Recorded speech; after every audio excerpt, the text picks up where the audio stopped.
Are you having to put up with less than you really want? Do you find yourself making excuses and pretending it's sort of all right? When asked, how are you? Do you respond with, not bad? With just that tiny hint of a defeated sigh in your voice.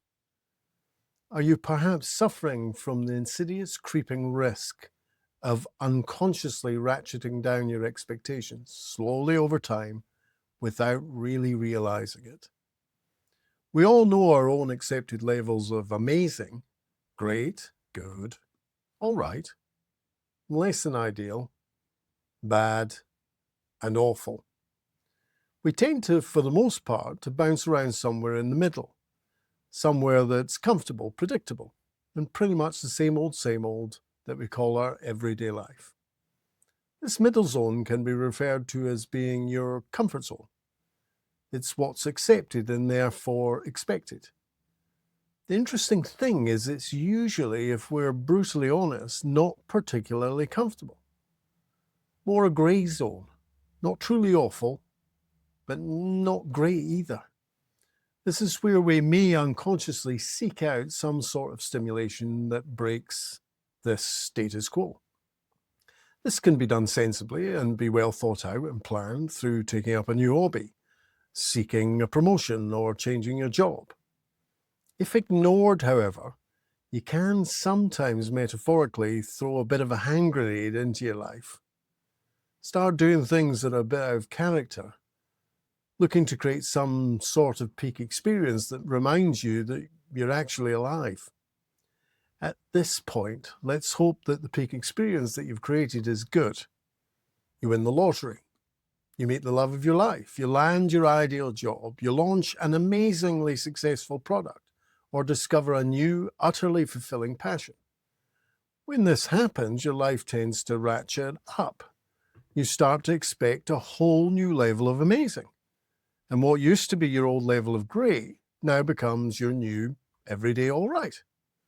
But sometimes when you've ignored the beige, bland life that you've been calling comfortable, when you haven't acknowledged the quiet sense of desperation that has been building over time, then your actions can suddenly start to get a bit extreme. People can have affairs or start taking other risks that are pretty much guaranteed to end badly. This will probably lead at some stage to a peak experience bad, an experience that crashes through your old bottom line of awful. Your relationship fails. You lose your job, you lose your money, or worse still, you lose your health. This can be a bit of a life-defining pivotal point if you're not careful. And by the way, you probably won't even notice consciously until it's perhaps too late. But your life ratchets down a few levels. You start to accept and expect less. And what used to be bad becomes accepted as your everyday all right. Some people can carelessly destroy a relationship and initially maybe think, well, it wasn't working anyway and I'm glad to be out of it, only to realize years later that they'd give anything to be back to where they once were.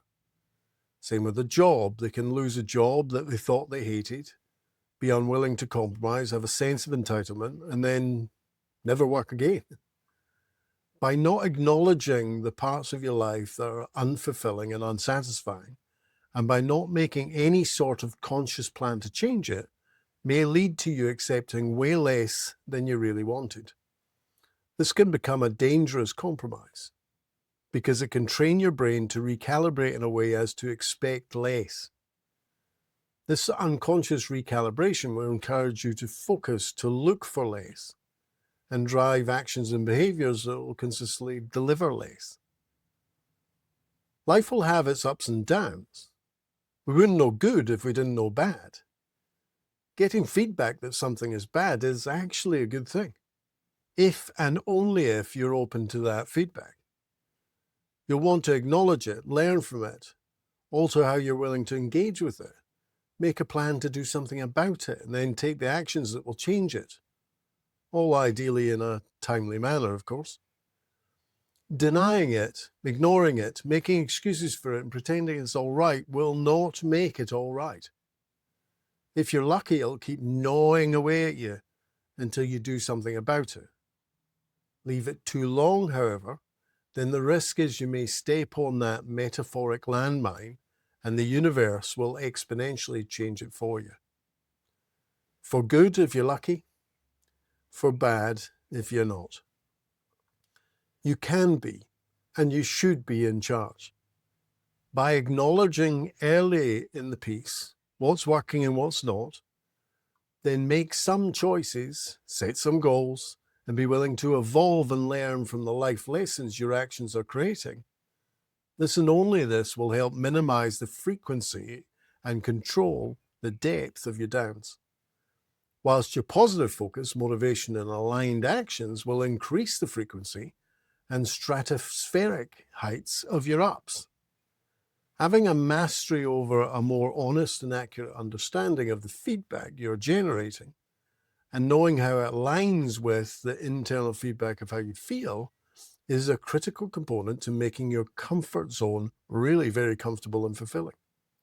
To do this well requires an advanced understanding of how language works in making possible the creation and maintenance of the reality that you really want. We cover off this and more in our free Introduction to Advanced Linguistic Influencing, the PDF guide. You can get yourself a copy at advancedlinguisticinfluencing.co.uk. In finding this content valuable, please like and subscribe to the channel, and we can learn and evolve and create positive change together.